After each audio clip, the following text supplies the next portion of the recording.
The gods granted favor, or withdrew it, through signs misread or poorly timed. In Britannia under the reign of Antoninus Pius, a poorly handled grain shipment starved out inland garrisons. Yet when the entrails of sacrificial bulls were inspected, the priests warned of divine disfavor, not failed logistics. For hungry men, this was harder still. Had Rome failed them, or had the gods turned away? Disillusion spread faster than rebellion. In every barren bowl and each unslung satchel, the absence of divine order whispered louder than any command. Even emperors robed in divine language, and official cults could not secure heaven's loyalty. Augustus rewrote his omens to favor his rise, presenting his reign as fated. Vespasian, claiming miracle healings in Egypt, worked to legitimize his authority with signs of the gods. But when Marcus Aurelius, deep in the Marcomannic Wars, led a desperate defense and was reportedly saved by sudden rains, interpreted as divine intervention by some, that brief joy turned hollow. The Antonine Plague followed soon after. A god might give but could not be held. To restore order after defeats, the army sought ritual cleansing. Laws forbade human sacrifice, yet under the guise of burial rituals, warriors slain in battle were sometimes interred in ways tacitly designed to appease angry deities. After Cana, or the massacre at Arosio, rumors swirled of old rites returning. When death came too quickly, and in too great numbers, priests feared even the land was tainted. The god space between man and battlefield, sacred and necessary, became poison. The result was not organized fear, but quiet panic, a dissolving center under the weight of dead vows. In the Teutoburg forest, the gods warned in vain. Varus, burdened with senatorial pride, dismissed the bad omens, birds scattering low to the ground, livers devoid of normal marks. The sacrifice gave only silence. The march pressed forward. When ambush came and the standards, the very souls of the legions, were seized, soldiers did not merely die. They perished with the belief that the gods had turned away. No relief follows such deaths. No shrine was sufficient. Even as the empire staggered in its final centuries and emperors cast aside old rituals for Christian rites, soldiers dug shallow pits in foreign soil, placed idols inside their armor, and watched the skies. But fewer priests came. The cities fell quiet. On frostbitten frontiers and windswept deserts, legions stood in silence. The sacrifices ceased. Yet the gods, whatever their names, were not dead, only waiting. Along the cold frontiers of Dacia, or the arid ridges of Numidia, a Roman legionary tied his belt not only with leather straps but with meaning. Rings and amulets dangled from his cingulum. Crude lead tablets inscribed with hexes, carved gems depicting Isis, or Sibylle charms invoking divine protection against wounds, betrayal, and misfortune. No two soldiers marched with the same gods at their waist.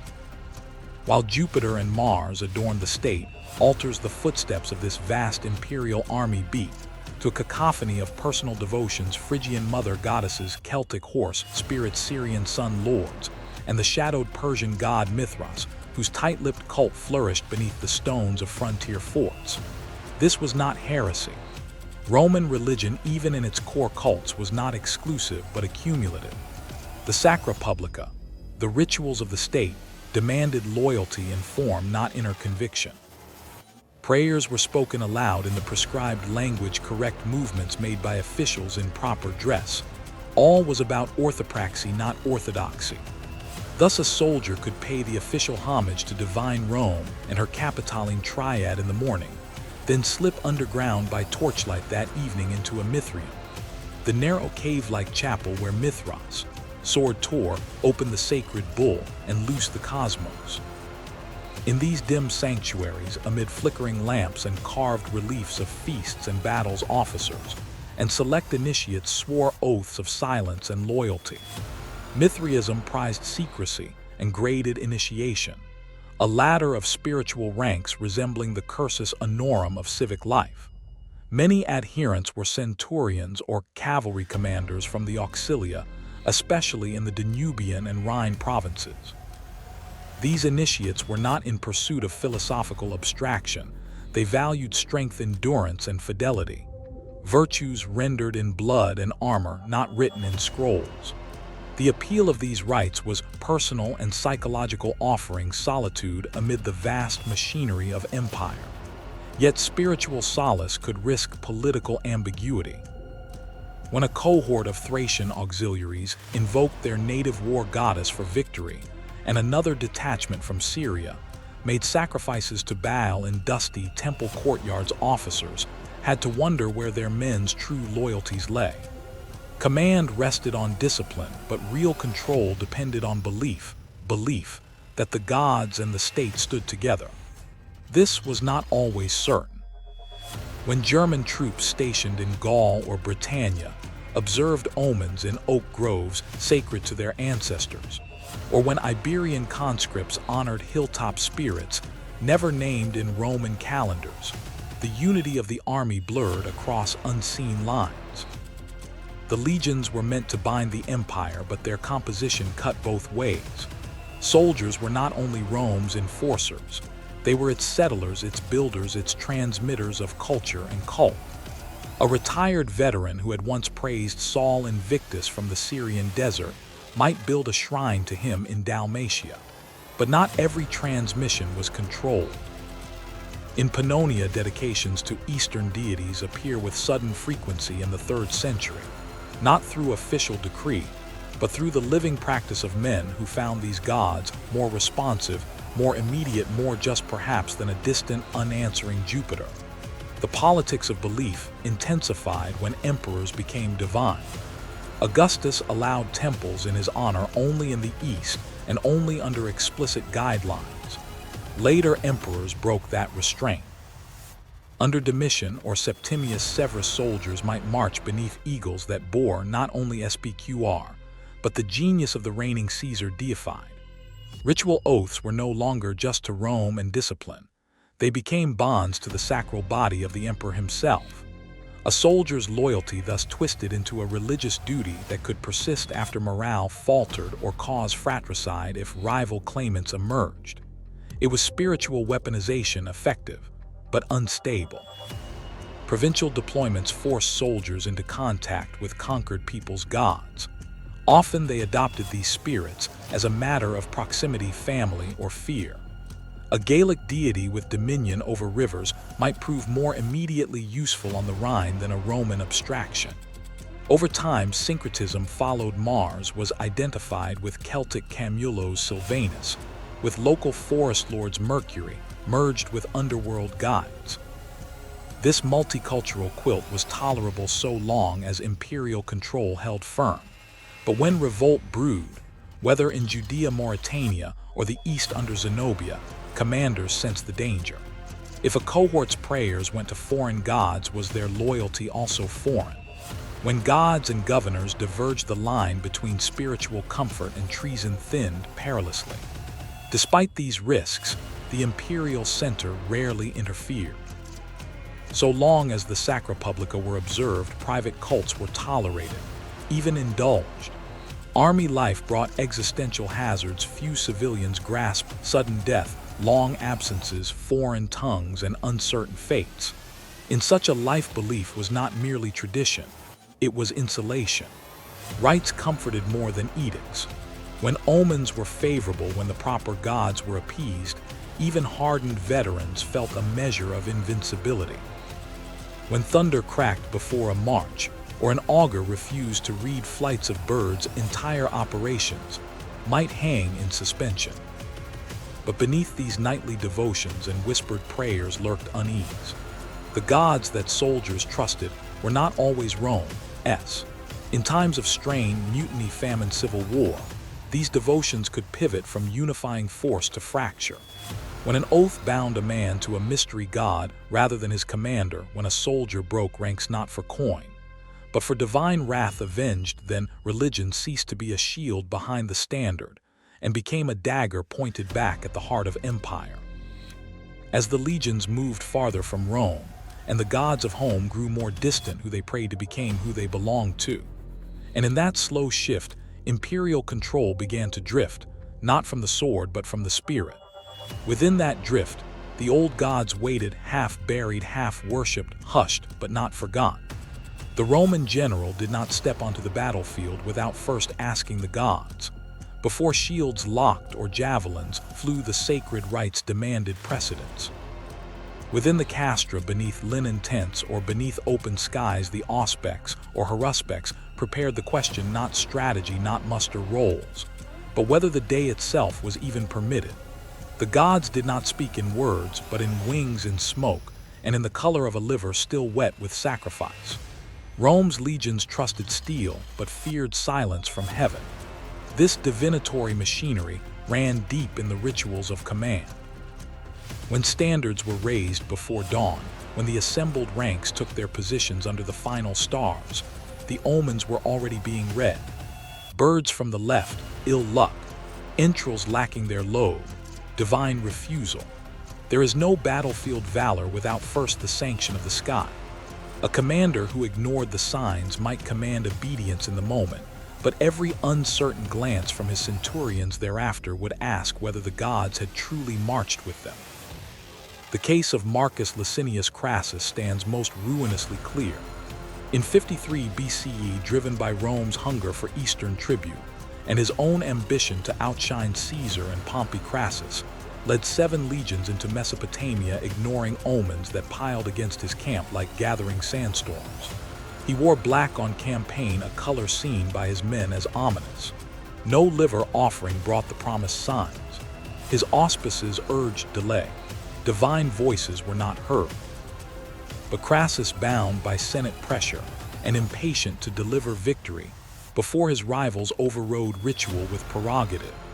In disregarding the auspicia, Crassus violated not only custom, but the deeper structure of imperium.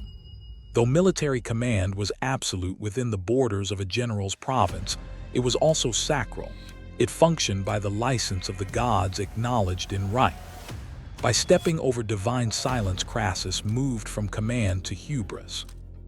The legions followed unquestioning into Parthian sand and despair. At the Battle of Carrhae, where Rome met the Parthian cavalry under Shurna, the warnings were fulfilled not by divine voice, but by annihilation. Arrows lanced through heavy shields, while Crassus found no formation that could summon back divine favor. His son Publius died in the field. Crassus himself was lured to betrayal and killed. The Roman standard, those sacred eagles tied to Jupiter's own reach, were captured. Whispers ran back through the survivors the rites had been broken, and the gods had therefore looked away.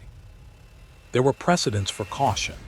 Julius Caesar, before his African campaign in 46 BCE, performed a full lustratio of the army, as did Brutus and Cassius before the fatal fields of Philippi. These rituals purified not only the troops but the martial space itself, making battle not mere violence but sacred contest. Triumphal columns show emperors like Trajan performing the Suave Taurilia, the triple sacrifice of pig, sheep, and bull. Before major campaigns, often the only time they appear in civilian dress, underscoring the ritual authority distinct from military mien. But pressure, politics, and time often strain tradition. Even a doubtful augury might be waved aside when a campaign's logistics wavered. Grain supplies decaying in harbor, winter approaches near mountain passes, or senators impatient for revenue could weigh more in a consul's decision than split livers and hummingbirds. Yet dismissal came at a price. An ill-omened march might still proceed, but its shadow moved with it, growing in the minds of the rank-and-file. Military discipline alone, centurions, rods, and decimation threats, could not sustain morale when soldiers suspected divine abandonment. Superstition filled the gap. Soldiers clutched amulets whispered to foreign gods brought from home, Trimarcisia spirits of Gaul, mountain deities of the Alps, and frontier cults of Mithras. But without official rites, private piety provided no guarantee. Legionaries followed orders, but confidence in victory waned when no augur had cleared the sky. A pragmatic general might attempt to counter bad omens with calculated theater. Frontinus urged commanders to dispel fear through confidence, an example not always through truth. Cicero, skeptical even in Rome, played for both sides. acknowledging the popular power of augury while defending state control of ritual interpretation. Yet too much dissimulation could backfire. If soldiers believed command had lied about the gods, then command itself lost sanctity. The battlefield was not the only place where divination held sway. Marching formations, camp positioning, even the exact day of engagement were shaped by ritual indicators. A standard-bearer confronted with negative auspices could refuse to advance without consequence, because the law of augury overrode even a general's imperium. This legal balance made every campaign as much a religious undertaking as a conquest, with every delay not merely strategic but sacred. Over time, generals found themselves increasingly torn between ritual restraint and the pressures of campaign rhythm. Crassus was neither the first nor the last to override the omens, but his failure bore one of the Republic's clearest lessons that force divorced from cult becomes folly. The gods of Rome were not to be instructed by ambition, they were to be obeyed in form and in blood. And yet as Rome pushed outward, into Armenia, Dacia, and Arabia, the rhythms of traditional rites frayed. In lands where new gods spoke new tongues, where regional auxiliaries brought foreign taboos, synchronizing heaven and command grew uncertain. The augur staff might still strike the earth in the prescribed arcs, but in distant sands or misted hills, the oracle's voice often returned faint, or not at all. The campaign season of AD 15 began beneath brooding skies along the western banks of the Rhenus. At Castra Vetera, the forward base of operations for Germanicus' preparations for a second reckoning against the Cherusci mingled with chill winds and whispered prayer. 6 years had passed since the disaster in the salt cedar forests of Teutoburg, where Varus's 3 legions vanished into the dark. Now vengeance drove the prince of the Julio-Claudian house, Germanicus Caesar, nephew of Tiberius and general of rare magnetism. But even under a capable imperium, the legions would not march until the gods permitted. That permission arrived not by law or decree, but through augury, the sanctioned reading of divine will by flight, flame, and flesh. Each morning before the standards rose the camp's augur sought signs in the sky, listening in sanctioned silence for divine assent. Birds wheeled over the mustering ground. No pattern, no cry clear enough to translate. On that morning and the mornings that followed, the sky gave nothing. And silence in Rome's religion was not absence, it was refusal. Within the Principia tension grew. Germanicus, operating under broadly delegated Imperium Maius, had political urgency on his side. Senate and people demanded blood for Teutoburg, and continued delay risked weakening his standing at court. But right-bound procedure constrained even generals. The litus, the crooked staff used to mark auspical boundaries, had declared the area unpropitious. Without divine acquiescence to raise the aquili and march could be construed not merely as sacrilege, but as forfeiture of divine protection.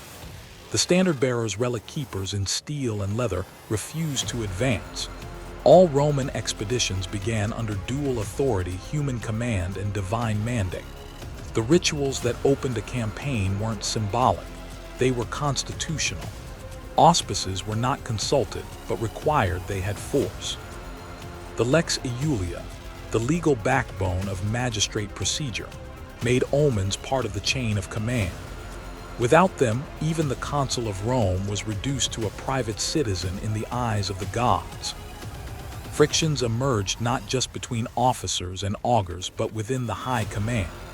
Some tribunes urged a flexible interpretation, pointing to the urgency of enemy movements on the far shore.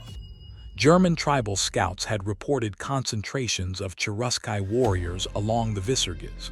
Delay, they warned, might allow Arminius to fortify crossings or bait incursions into unfavorable terrain. Yet others, aware of Varus's fate and the superstitious memory it left behind, argued the omens could not be ignored. Even centurions, hard men forged by drill, not doctrine, hesitated when the divina weren't observed. Among many, the horror of 9 CE still whispered through cold bones. Then came conflict in the rituals themselves. In one instance, haruspices summoned from northern Gallia reported favorable signs, healthy entrails from sacrificed bulls at dusk. Yet at dawn, a second team of diviners interpreted malformed omens from birds, a solitary raven that failed to fly sheep's livers with collapsed lobes. The auspices contradicted the extispices. Interpretation split along lines of seniority and loyalty. Orders hung in suspension. Germanicus faced a critical decision. To delay further was to risk losing strategic initiative, and worse, to suggest that the general lacked the favor of the gods. In a careful compromise, he ordered renewed rites double offerings and a temporary redirection of a local festival to coincide with martial blessing. Through amplified sacrifice and coin distributions to the troops, the ritual inertia was broken, but only partially. The march restarted, but grumblings persisted in the ranks. The incident revealed a structural tension buried deep in the Roman system. In theory, the general held imperium over all theaters of war and ranks of men. But the procedural steps of religion, mocked by some as mere formalities, could at key moments override even Augustus's nephew in the field. Roman armies were not purely machines of steel and logistics, they were sanctified bodies. The standards themselves not only symbolized the legion, but embodied its faith, and could not be moved without ritually secured fids between men and gods.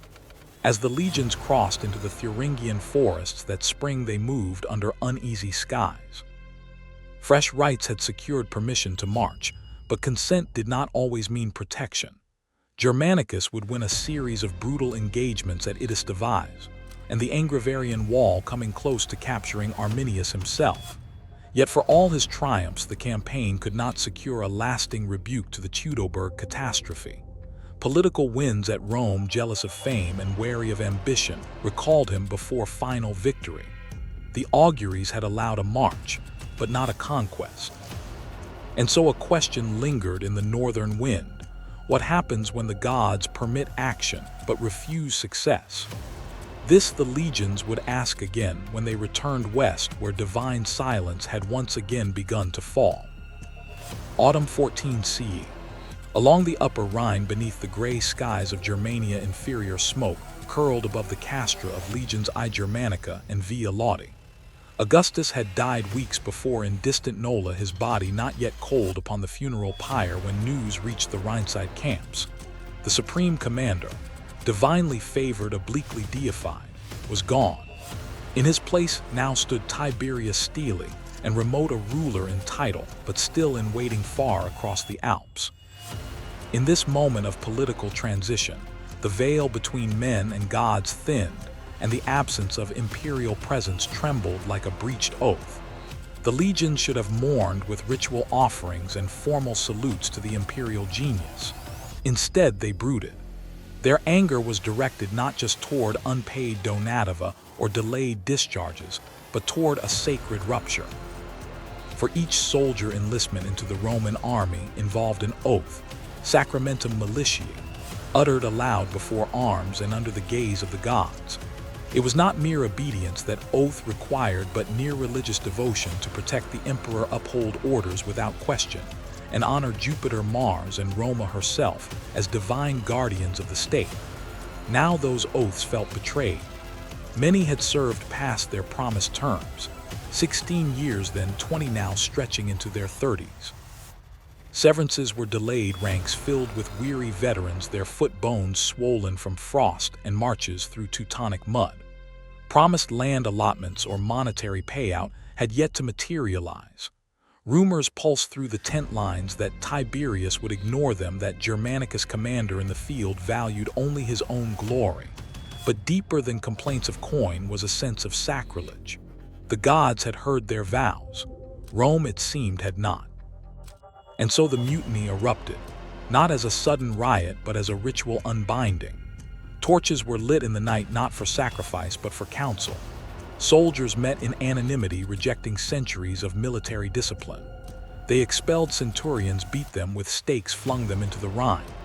The standards of the legions, those ensigns sanctified in augury and born in triumph, were seized and placed in camp forums, not as rallying points but political symbols now co-opted by common voice. At the heart of the revolt was not chaos but twisted theology, the sense that sacred bonds had been invalidated from above. To the Roman mind, divine will was not abstract. A missed offering, an ill-delivered prayer, or a broken vow could endanger the entire unit.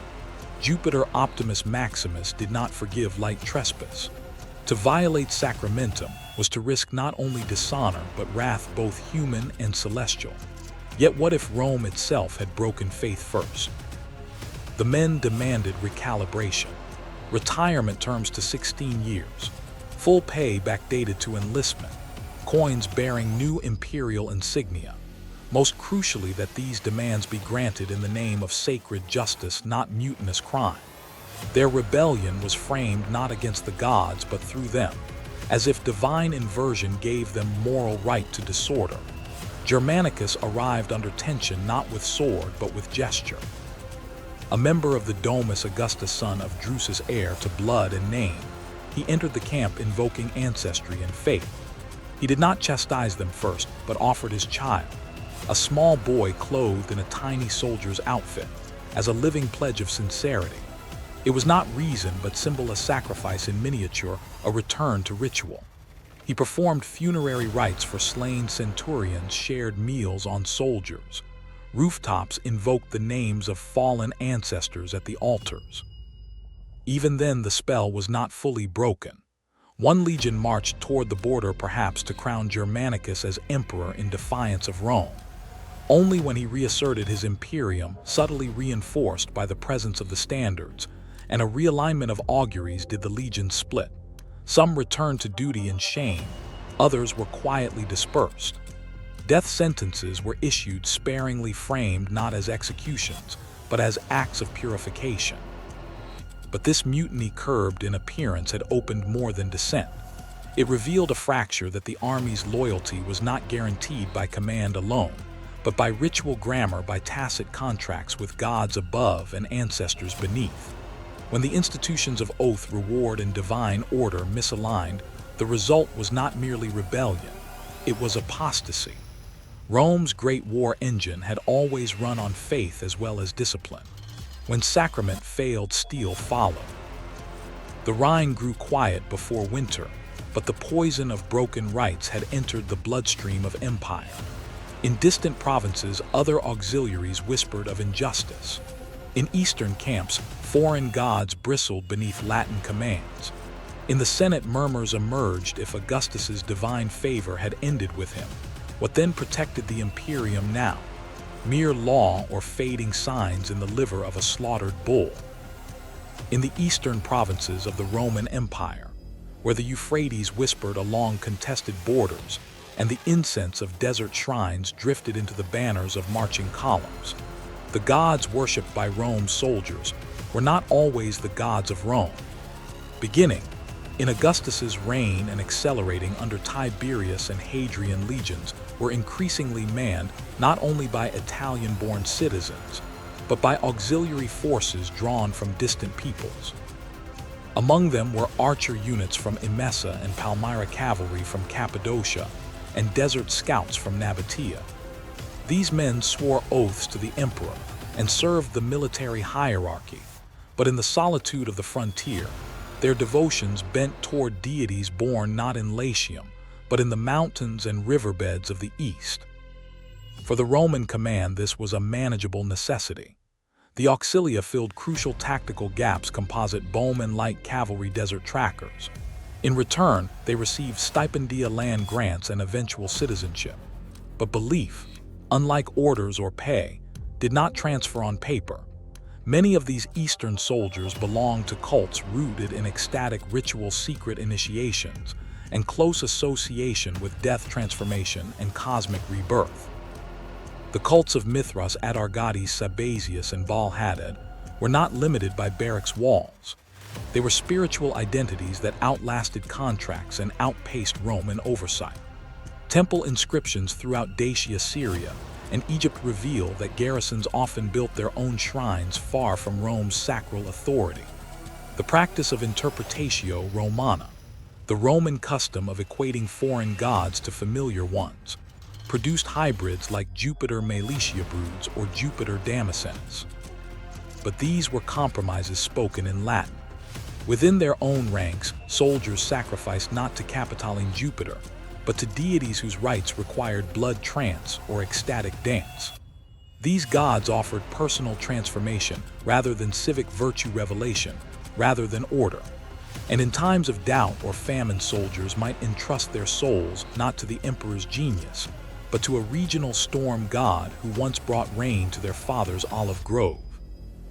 This spiritual autonomy could and did create dissonance within the ranks. Latin-speaking tribunes trained in the rituals of state cults, auspices, augury, precise calendrical rites, often distrusted the fervor they witnessed among their auxilia. Night vigils, sacrificial banquets held in hidden chambers, the obsession with subterranean spaces and celestial charts, these strained the Roman preference for visibility, symmetry, and civic control. Misunderstandings bred suspicion. Rumors passed through the ranks that officers mocked the mysteries or interrupted sacred timings. Discipline depended on unity, but ritual life fragmented the cohorts into overlapping devotions. The crises arrived not in ceremony, but in fire and rebellion. In the 3rd century, as provincial unrest flared from Palmyra to Armenia, Roman generals faced an unspoken question: where would loyalty lie when altar smoke and imperial command diverged? Palmyra itself, once a loyal outpost under Septimius Severus, transformed under Queen Zenobia into a breakaway power, asserting both military might and spiritual independence from Rome. Zenobia's troops, many formerly in the Roman auxilia, now raised banners featuring indigenous gods, declared allegiance to regional lunar and solar deities, and marched under omens not sanctioned by the Roman priesthood. Roman commanders attempted to contain this religious divergence through both soft and hard approaches. Some incorporated regional cults into accepted Roman practice, adding local festivals to official calendars or allowing shrines within military castra. Others cracked down, confiscating amulets, disciplining ritual gatherings, or forcibly rededicating temples to imperial cult worship. But force invited martyrdom and alienation invited sedition. A soldier whose god had been desecrated did not forget. And when supplies failed, enemies struck, or omens grew unfavorable, such men might interpret disaster not as strategic failure, but as divine punishment for betrayal. Even Rome's own religious hierarchy struggled to adapt. The Eastern mystery cults promised salvation beyond death, a gift the Roman civic cults never offered. And unlike the public festivals and sacrifices that bound citizens to the res publica, these foreign rites required secrecy, vows of silence, and layered ranks of spiritual initiation. A standard-bearer might carry the eagle of the legion above banners devoted not to Mars or victory, but to a sun god born from a rock in a torchlit cave. Such duplicity, though often tolerated, created conditions ripe for fragmentation.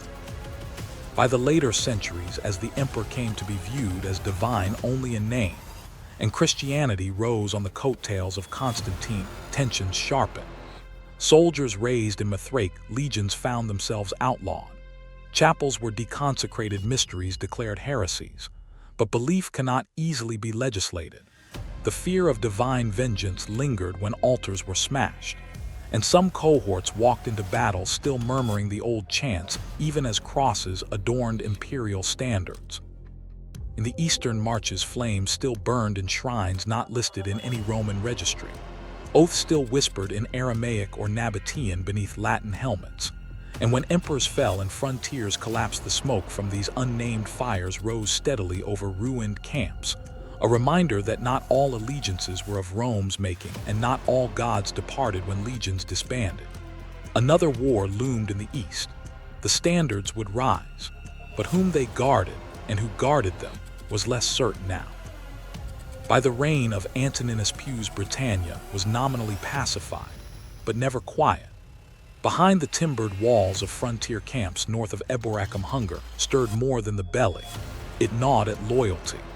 In the campaigning season of what was likely 142 or 143 CE, as Roman engineers pressed north into the Caledonian borderlands during the expansion beyond Hadrian's wall, an expected grain shipment from the southern provinces failed to arrive. The cause was mundane rotted hulls in a storm-struck fleet, or tariffs delayed by a change in provincial procurators. But the consequences unfolded not as a logistical oversight but a theological wound. Daily camp life in Britannia was shaped as much by ritual as by routine. At first, light centurions assembled the men-inspected kit and invoked the favor of the gods. Each altar in the Principia bore marks of sacrifice, smoke cinders blood. Yet when stomachs remained half-fed and no grain ration replaced the hard biscuit ration of the prior week, whispers spread beyond the fire pits. In the eyes of the camp priests, appointed from seasoned veterans trained in augury, the reason was clear: divine displeasure. Entrails of sacrificed sheep spoke of imbalance, malformed livers, collapsed arteries, darkened lungs. The haruspices, consulting their Etruscan handbooks, traced the marks not to mortal incompetence but celestial warning. An expiatory rite was ordered. Bulls were slaughtered outside the North Gate, libations poured to Jupiter Optimus Maximus and to Britannia's own hybrid cults, Mars, Nodens, Sulis, Minerva.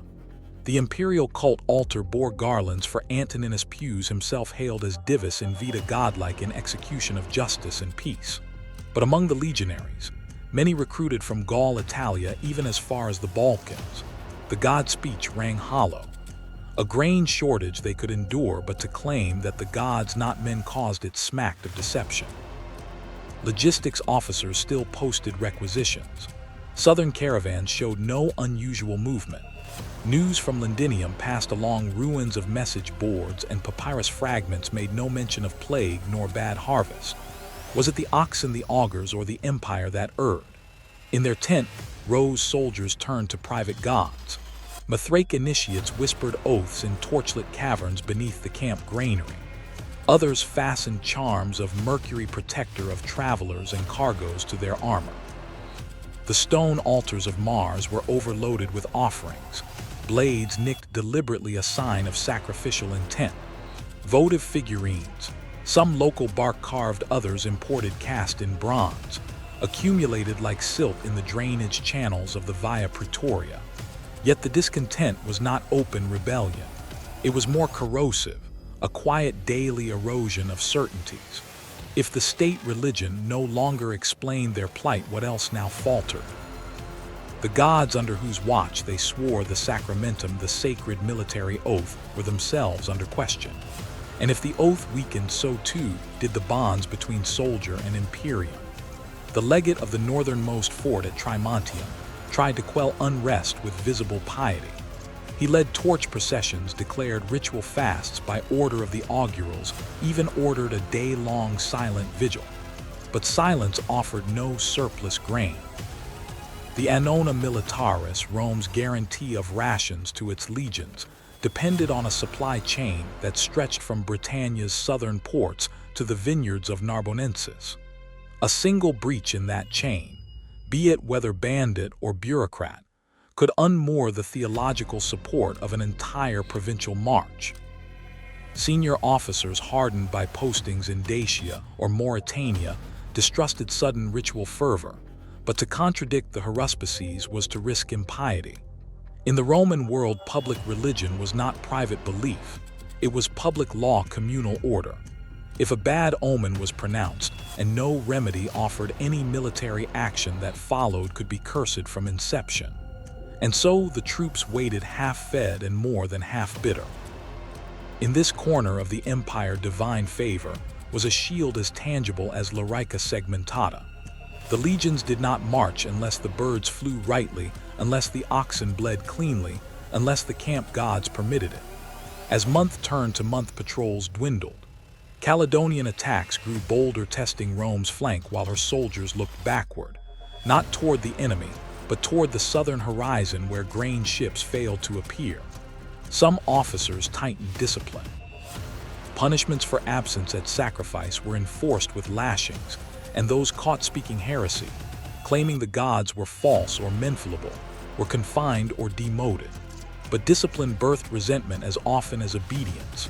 Whispers spread that the gods had not turned away, rather Rome had, that the altars they knelt to were blind, that the answers read in goat entrails were excuses, not omens. Soon the morale of the garrison eroded faster than any stockpile. Doubt became the true famine. And still the sky over northern Britannia remained cold, clouded, and quiet. No grain, no new orders, only the slow grind of uncertainty which no right could burn away. On the wind-scoured plains between the Danube and the Carpathians in the 11th year of Marcus Aurelius' reign, 171 CE, the legions of Rome found themselves stalled, hemmed in by quadi warriors, and choked by the summer heat. Morale had withered in equal measure to supply stores. Disease blackened the lips of drinking men, the oxen faltered on dried turf that once passed for grass. In desperation, the emperor, more stoic than priest but not blind to symbolism, raised his hands in prayer before the standards. Behind him, the soldiers knelt not only from ritual but from exhaustion. What followed hardened into myth, etched later in marble relief on the column of Marcus Aurelius. Clouds coiled overhead.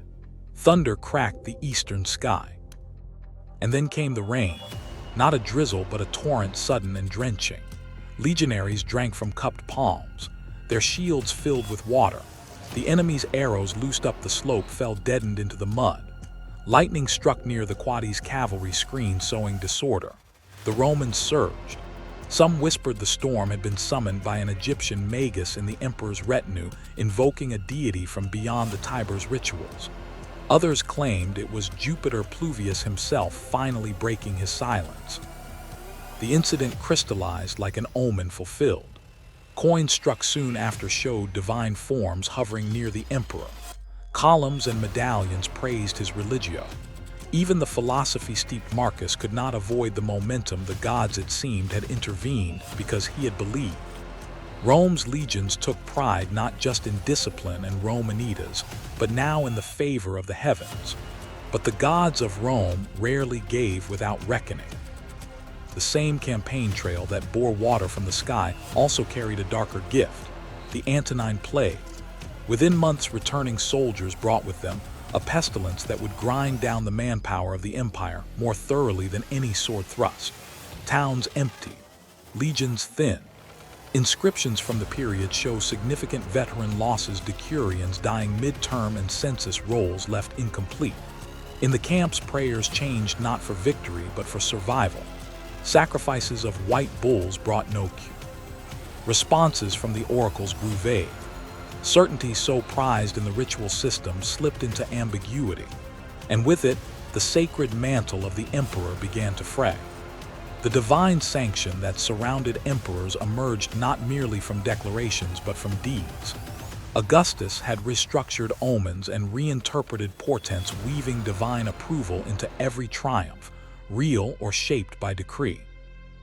Vespasian, seizing power after civil war, had cemented legitimacy through miracle tales, healing a blind man with spittle in Alexandria, as reported by Suetonius and Tacitus alike.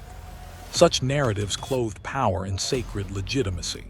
They stabilized command. They made the imperium seem not just political but cosmically permitted. But where divine favor lifted an emperor, its absence left him exposed. Failed oracles on campaign destabilized morale. If a general pressed forward despite unfavorable auspices, as Pompey toyed with doing in Epirus or Crassus had fatally done in Mesopotamia, then any defeat would be read not as tactical error but divine rejection. Augustus had cautioned successors not just to count eagles but to listen to entrails. The gods could not be compelled. They could be courted, beguiled, perhaps deceived, but never ignored. Marcus Aurelius was nothing if not a student of limits. His meditations, composed during these Danubian campaigns, reveal a man resigned to impermanence even as he tried to hold the imperial weave of man, army, and God together. His own death a decade later would seem to close a long era of uneasy favor between gods and emperors. The gods had spoken yes, but had followed with punishment, not blessing. The reign had saved legions, but not the legions' children. And yet belief endured. Ritual flowed on like the blood of the ox, even when the altar stone was cracked and moss-covered. In frontier camps under banners stiff with frost or sticky from heat, ceremonies did not cease. Emperors came and went. Gods shifted names: Mithras in one valley, Isis in another, Christ on distant lips at the legate's table. But for the soldier in the mud, the question never vanished: were the gods with Rome or watching from the hills? In time, as official rites gave way to new worship, licensed or quietly forbidden, the silence of the old gods grew louder. Kamada's successor and son would grasp greedily at divine identity, donning lion skin and claiming Hercules as his name. But imitation is not incarnation. The trickle of disbelief had begun, and soon emperors would be made not gods but prisoners of their own coinage, their divinity minted one year and melted down the next. The gods, it seemed, still watched, but no longer with favor, only with memory. And the memory of gods, like the steel of a gladius, cuts long after the clash. In garrisons from Germania to Syriana, soldiers once shielded by sacred oaths began to drift, spiritually first, then in movement. The lines held for now. But behind the ceremony, a fracture deepened. The field still stank of iron and smoke. Somewhere beneath the dead consular, standards jutted like broken fingers from the wreckage of another Roman defeat. The year was 216 BCE, and on the flat plains near Cannae in Apulia, as many as 50,000 Roman citizens lay unburied. It was not merely a military catastrophe. It was a rupture in the cosmic contract between Rome and its gods. In the Senate, shaken survivors debated punishment and reform. But even as new levies were raised and legions rebuilt, a deeper concern emerged: how do you appease gods who have already turned away? In Rome, before the rites of sacrifice could begin again, in earnest, the dead needed to be witnessed, named, and above all explained. The annalists described dark rites buried deep in euphemism. 2 Gauls and 2 Greeks, victims chosen to represent the foreignness blamed for Rome's punishment, were buried alive within the Forum Boreum. Officially, it was a burial, not a sacrifice. Publicly justified as a rite of necessity, it sought to scrub defeat from the bones of the city's faith. But this was no ordinary funerary honor. It was a human offering disguised for legal and moral survival. Ancient Roman law, informed by both 12-table taboos and republican moralism, had long forbade human sacrifice. Yet in extremis, the strict line between prohibition and purification blurred. Rome's military religion was always threaded with contradiction. Peace with the gods demanded not mere observance but success. And when success failed, blame followed the augurs and priests as swiftly as it fell on generals. The defeat at Arausio in 105 BCE, another bloodbath, another unburied multitude, provoked a similar resort to rites that respected form but betrayed the spirit. Once again, human lives were laid beneath the earth as bulwarks against the abyss. These rituals, dubbed devotions or piacula in formal terms, were said to restore balance between the living and the underworld.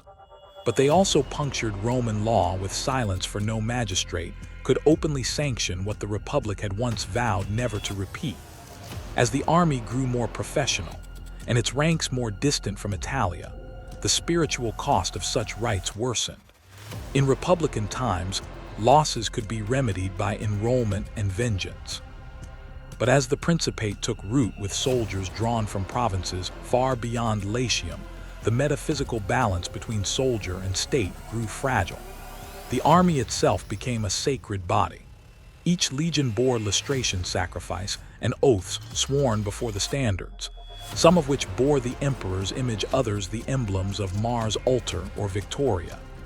This sanctified legion space was in effect a vessel containing divine favor on campaign. To pollute it by desecration or unjust death risked unraveling it. Thus, after catastrophic defeat, the the purification of Rome became entangled with the purity of the army. But the numbers began to betray logic.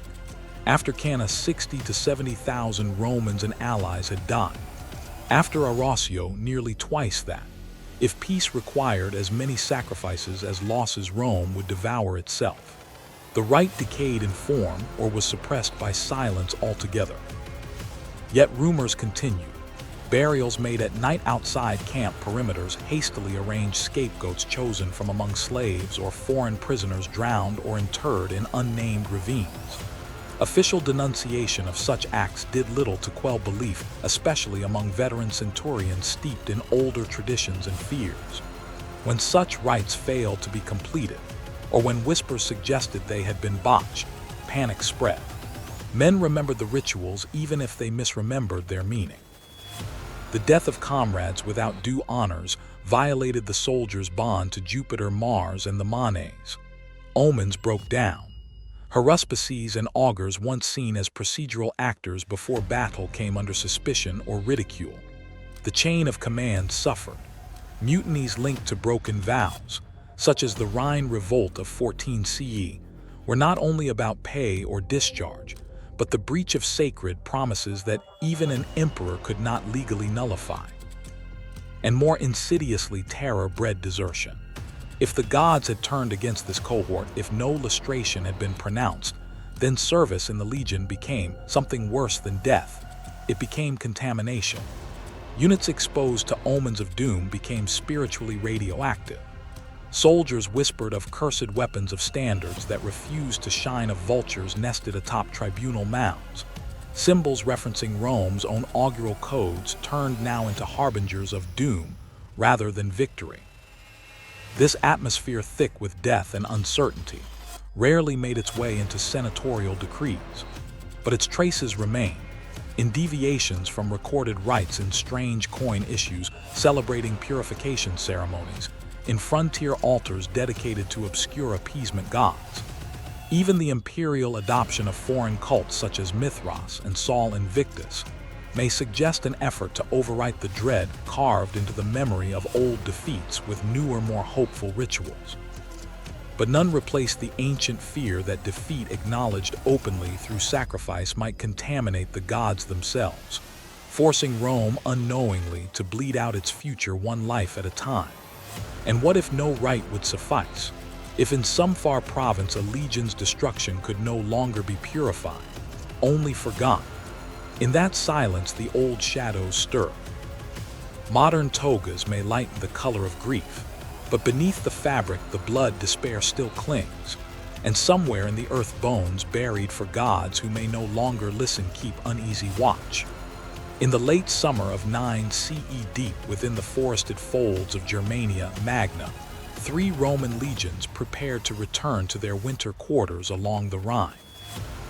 Led by Publius Quinctilius Varus, the governor of the newly organized province, they marched eastward with their auxilia engineers, civilian retinue, and the heavy burden of Roman administration. These were not troops in combat formation, but a column drawn out for peaceful relocation, lulled by treaties and reassurances from Arminius, the Cheruscan noble and Roman ally. Yet the rites performed before departure had whispered a different truth. The Haruspices, Etruscan-trained diviners testifying to the gods through the entrails of sacrificed beasts, delivered grim signs. The livers of the animals showed collapse and disfigurement, a gesture of divine dismay. Auguries taken from the flight of birds lacked harmony. Such signs traditionally commanded caution or delay, but Varus, burdened with imperium and orders to formalize the integration of Germania into Roman governance, overruled the rituals.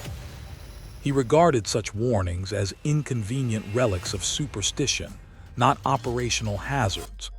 The res publica demanded progress, and provincial logistics often outran divine patience. Within the legions, the breach rippled. Standard-bearers, protectors of the Aquili, the legionary eagles consecrated in fire and blood, had been trained not merely as officers of morale, but as custodians of sacred presence. Each standard stood in the Principia, the camp's central headquarters, a spiritual axis for the soldiery.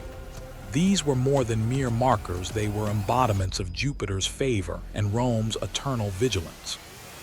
To carry them into battle, or even over uncertain ground without divine permission, risked cosmic rupture.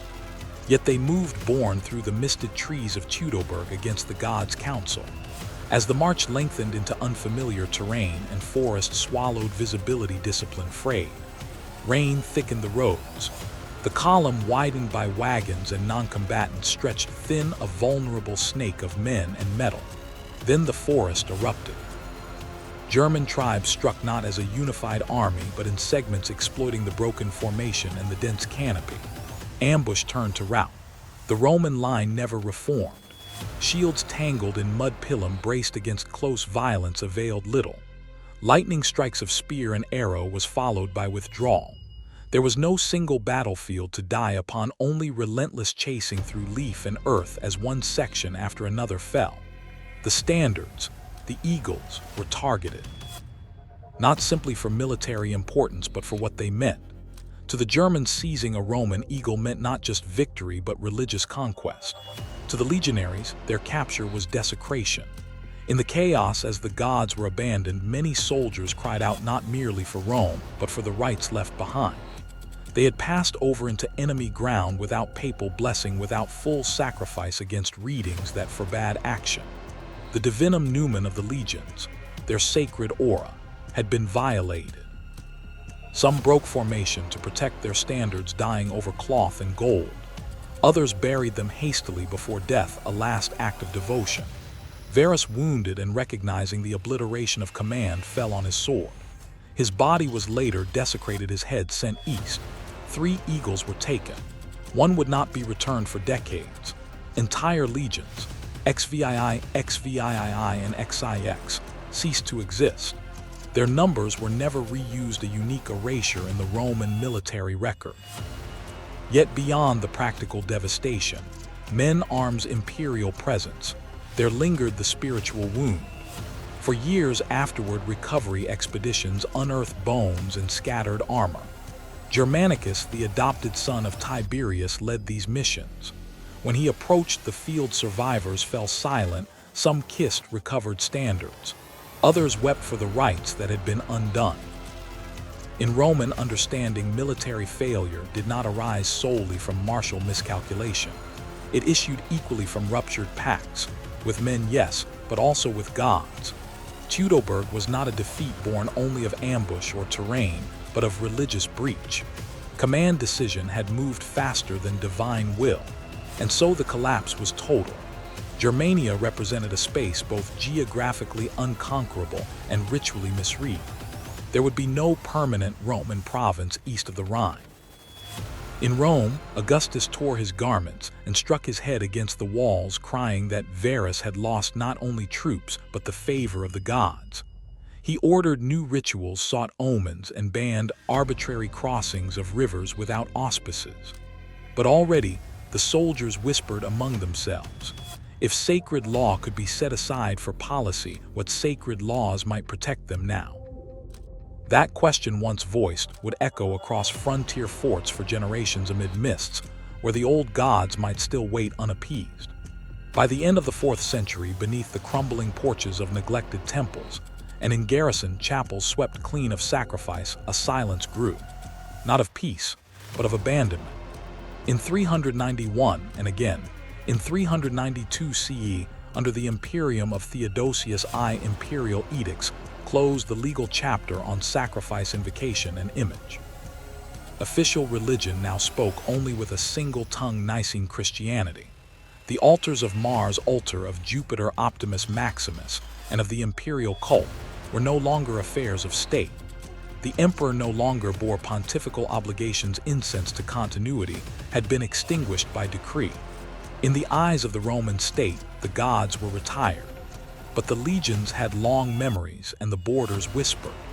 Ritual had never merely adorned Roman military life, it structured it.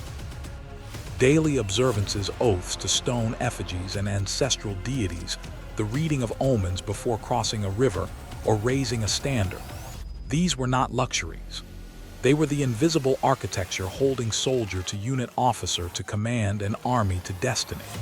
With each sacrificial animal bled, a covenant was renewed. When the triumphing general prostrated himself before the Capitoline, he did so not merely for theater, but as a priest before warriors. When that chain was broken, what replaced it proved fragile. In some alpine outpost or Nile-side watchtower, tucked beside a bedroll or lashed to a shield, strapped small Lares and regional gods remained. A Gaulish soldier carved a triple-horned god into his tent post. An Illyrian officer touched a talisman before unsheathing his blade. These gestures became private furtive. Sanctioned devotion hardened into imperial orthodoxy. The rest became transgression. The priests and augurs, once honored functionaries of state, were dismissed, their interpretations now condemned as superstition or sorcery. Sacred chickens once consulted before battle were scattered or slaughtered without notice. The divine order that had girded Roman arms at Cannae and beneath the German forests was officially dismissed. At first, this change felt administrative. Christians in the ranks, growing in number since the reign of Constantine, adapted without difficulty. For them, spiritual truth had long been found elsewhere. Their rites, baptism, Eucharistic feast, prayer to a single deity, claimed a personal moral authority unattached to the Senate or the gens. But not all soldiers were Christians. Not all commanders trusted in silence. In the outer provinces, commanders hesitated against embarking before sacrificing, privately, on a carved altar hidden in a supply chest. Some urbane cohorts crossed themselves by habit in the forum before turning to whisper a plea to Hercules or Saul. In the Danubian legion camps, where the old rites had held sway for generations, the elders among the centurions performed them in secret. These legacies endured not just from habit but from fear. Gods in Roman thinking did not die. They withdrew, and a neglected god could be dangerous. Veterans recalled omens disobeyed and the disasters that followed. Carry Horatio Tudober. Disaster had meaning. The gods, when scorned, withheld victory not at once but through slow erosion. Blighted harvest desertions, dishonored treaties, mutinous barbs on regimental lips. Now as disasters mounted in the crumbling west, the sack of Rome in 410, the loss of Gaul, the breach of frontiers, men asked once more whether the gods had not been merely forgotten but betrayed. The oath of enlistment, once made in the presence of both emperor and god, now lacked its divine twin. The emperor remained, but divine authority had narrowed to one voice, and not all soldiers heard it. Among auxilia units pulled from Arabian Petra or emptying Iberian hills, the old unity of practice fractured. To Christian bishops, this was purification, but to soldier priests, it was abandonment. Morale faltered not from hunger alone, but from doubt. What force defended them if their familiar protectors had been cast out as demons? And yet in the shadowed barracks and along the lonely eastern roads, rites continued. Not all openly.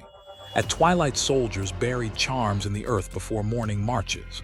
Horsehair bundles clustered with ritual knots dangled from standards, at first unnoticed, then forbidden, then reappearing with fresh paint beneath different names. Mithras lived beneath new symbols, Isis in the dark with cloaked prayers. Official denunciation proved weaker than longing. Theodosius had intended unity, spiritually and politically, but his laws and those of his successors like Honorius and Justinian severed a military ethos built over centuries. The divinities that once scaffolded an empire's campaign logic, morale, and cohesion were now illegal. Soldiers were told they no longer needed their old gods. Some believed, others obeyed. A few remembered. On the freezing banks of the Rhine, a detachment prepared for battle in a fog thick as spilled milk. The augurs no longer called the birds. The old banners, once clasped with sacrificial blood, stood mute. A young tribune tucked something small around his neck, something his grandfather had worn in Dacia. He did not speak. The standard flapped once. The gods did not answer. And still men marched into the smoke, into the wind, into the noise of things unnamed. The rituals had ended. The gods had not. Smoke curled upward in the morning stillness of a Roman castra, its spirals caught briefly by the low sun, before vanishing into the chill air beyond the ramparts. At the parade ground's edge, near the Principia, soldiers gathered in silence as a pig, purified and anointed, was led to the altar.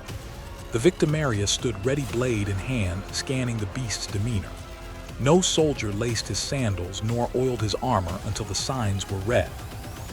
In Rome, Sacra Publica served the res publica with temples and annual rites presiding over civic time.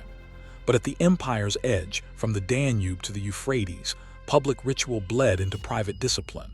God and legion ate together. A missed omen could delay an entire column. Thunder before the signum moved, turn back. An eagle cried overhead at night, rebury the standards and wait. Such caution masked steel-caliber fear not of men but of divine censure. The gods, if displeased, were implacable. Within his belt or tunic, every soldier kept more than his gladius and money, carved stones, bronze figurines, Eastern amulets traced with unknowable script. Jupiter's name might fill the oath, but a legionary's lips whispered different names before sleep. Mithras in the west, Sabazius in Thrace, Adargates in the Levant. Shrine walls in forts at Dura Europos and Colonia Agrippina bore crude etchings, sword, sun, bull, ritual signs cut by calloused hands. These private gods asked nothing of the Senate and pledged nothing to the emperor, but they saw blood and promised answers. Spiritual pluralism comforted men who marched far from Rome, yet it unmoored them. On distant rivers, a cohort might swear to local deities above imperial causes, and when rebellions came, it mattered what names the signifer invoked. Before steel crossed, entrails spoke. Generals did not rely on instinct alone, they consulted auspices and haruspicia, examining bird flights or livers of sacrificial animals.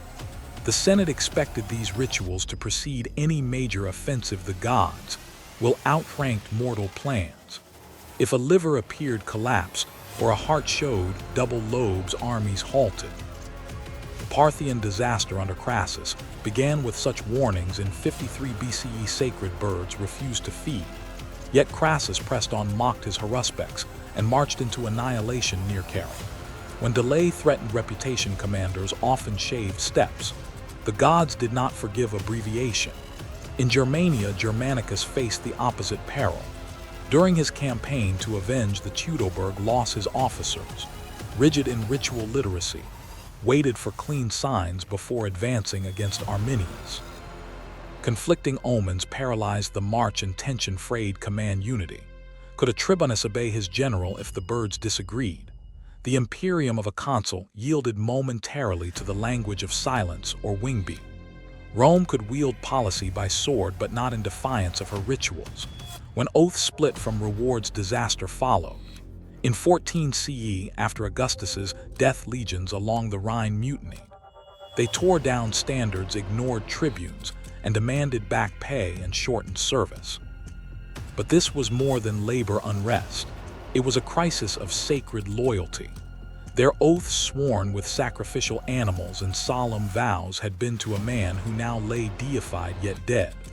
The gods of loyalty had not yet confirmed his successor. Panic fed blasphemy. When Drusus stamped down the mutinies, it required not only threats but renewed rites, restored sacramenta to rebind man to Rome. As auxiliaries filled Rome's ranks, local fire gods and ecstatic cults entered the imperial ranks. Emesa sent Syrians who worshipped under midnight drums. Mauritania sent men who honored desert spirits with bones and ash. To a Latin-speaking commander, these rites were foreign and sometimes unnerving, but allow them he must, lest cohesion fracture. Yet in moments of crisis, especially when revolts flared in the provinces, Rome could no longer be certain whom the soldier prayed to, or what answer he hoped to receive. Even predictable hardship revealed theological cracks. In the highlands of Britannia under Antoninus Pius, the grain supply failed. The annona militaris lifeline of the army faltered. But rather than admit logistical error, officers declared divine wrath. Entrails spoke of displeasure. The soldiers asked an impossible question: did the gods fail or did Rome lie? Disillusion bred bitterness more corrosive than hunger. Emperors too leaned on divinity until the gods grew distant. Augustus choreographed his rise with carefully read omens. Vespasian healed with touch in Alexandria. Marcus Aurelius, stoic yet pious, recorded the rain miracle when embattled legions on the Danube prayed and a storm drowned the enemy. Yet such moments barely held the line. When plague stalked the ranks afterwards, the gods' signals blurred. Was favor temporary, or had they turned their gaze elsewhere? After crushing defeats, ritual demanded peace with the numinous. Purifications followed, sometimes darker rites. Officially, human sacrifice was banned by republican law. Unofficially, burials of live victims masked as ritual interments eased the blood price. After Cana, after Arosio, men whispered of such rites. But if too many fell, the burden poisoned the sacrum itself. Soldiers became carriers of divine contagion, outlaws not from law but from heaven. At Teutoburg in 9 CE, Publius Quinctilius Varus ignored his auspices. Beasts sacrificed showed signs of collapse. Misshapen livers blackened hearts. Yet Varus marched on chaste discipline against whispered warnings. As his 3 legions vanished in the forests, their eagles taken, the last survivors cried not to Rome, but to gods they had failed to appease. The cries vanished in trees that would not answer. By the late 4th century, the rituals themselves fell mute. Christian emperors, starting with Constantius II and confirmed by Theodosius, peeled away Rome's ancient rites. Augury, the reading of birds, was outlawed. Sacrificia publica disappeared from military life. A soldier might still carry a statue of Mercury in his pack, but no priest came to read its omen. The formal bond between army sacrifice and state dissolved. Yet in cold watchposts, men still whispered prayers too old to be legal. They buried icons beneath their tents, icons of gods abolished, not deceased. And in the fog of a final skirmish, spear points wet with frost and blood, no priest climbed the hill to read the entrails. No standard unlocked. No eagle divined its flight. Rome had fallen silent. Only the old gods watched, forgotten, but listening. In 9 CE, deep in the Teutoburg forest, 3 Roman legions advanced under leaden skies. Hemmed by thick woodland and native resistance, Varus's men faced not only the enemy but dwindling rations, roughly 0.8 kilograms of grain per soldier per day. In damp, castra priests slit the entrails of sacrificial beasts seeking divine favor, while soldiers traced their fingers along worn amulets and muttered oaths to Mars and Jupiter. The stink of wet leather, the clink of chainmail, the low murmur at the auguraculum spoke of unease. When the omens turned dark, discipline frayed. The god's silence would soon echo with blood. Smoke drifted low over the waking camp, curling between rows of leather tents and the silent forms of stacked pila. At the break of light, before trumpets called the men to arms or engineers studied their marching orders, came the rites. In a Roman castra, whether pitched in the damp woods of Belgica or beneath the Syrian sun, the morning began not with maneuver but with supplication.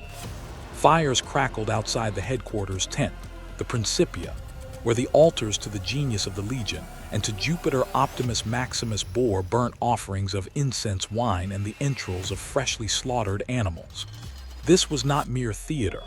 In the Roman mind, command itself, imperium, was not valid unless heaven assented.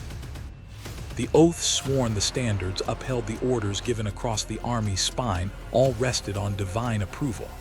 What was true of the state was true of the individual. Soldiers carried their own gods with them.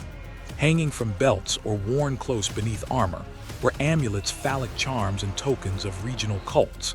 Jupiter and Mars, honored on state altars, remained abstract to many in the ranks. To those born beyond the Tiber, gods had faces not found in Latin prayers. Mithras honored in underground sanctuaries lit by torchlight and bulls. Blood spoke privately to soldiers of endurance and rebirth. Troops recruited from the highlands of Hispania whispered the names of Celtic war spirits remembered only in their homelands. This spiritual pluralism offered familiarity and comfort, but it also bred hidden loyalties. When posted far from Rome, men could be more faithful to the gods of the river or fire than to their general. Before a battle, all clarity rested on the augur's hands. The haruspex, schooled in the Etruscan lore of liver reading, joined the general for slaughter behind the line. If the organ curled unnaturally, or its lobes seemed discolored, the gods were thought to whisper danger. Landmarks, animal behavior, and celestial patterns supplied further signs. Roman planning might stretch for months, but a silent sky could delay it all. Crassus, before marching to Carrhae in 53 BCE, reportedly received foul omens. Entrails failed to show clear lines, and vultures, a sacred message-bearer, circled his camp uneasily. But he marched anyway, dismissing the warnings and overriding the rites. His death and the annihilation of 7 legions echoed less as a failure of strategy than of piety. Within a legion, no man moved before the signs approved his steps. When auspices failed, even the standard-bearer froze. During Germanicus's campaign beyond the Rhine in 1416 CE, planned offensives halted at the last minute due to unclear omens. His troops, anxious for revenge after the Teutoburg disaster, stood in tense rows while priests examined the heavens. The delays strained discipline. Yet to advance in defiance of the bird's flight would invite disaster, not only in battle but in morale. The rituals, rigid ancient, could supersede even the will of an appointed general. And so the most powerful men in the world waited on the movements of unseen wings. Religion also governed collapse. After Augustus's death in 14 CE, legions along the Rhine mutinied. Their formal grievances were clear: delayed pensions, cruel centurions, unfulfilled promises. But there were deeper wounds.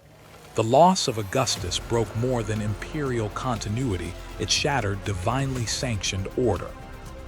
Each legion had sworn loyalty not just to Rome, but to the genius of the emperor, a divine presence embodied in the standards themselves. His passing left a spiritual void, and the soldiers' protests became ritual desecrations.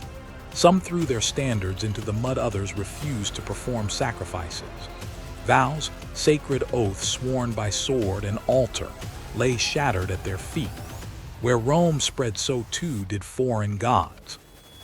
In the east, auxiliary cohorts recruited from Syria, Cappadocia, and Arabia brought with them gods of mystery, fire, and transformation. Their rites, often ecstatic and alien to Latin hearts, disconcerted the Roman command. The presence of drums and nocturnal chants disturbed the formal rhythms of the legions, yet commanders tolerated them, until local loyalties clashed with imperial expectations. When revolts broke out in Egypt, Judea, or Palmyra, some auxiliary units turned their blades with troubling calm, guided not by Roman vows, but by prayers uttered on desert winds.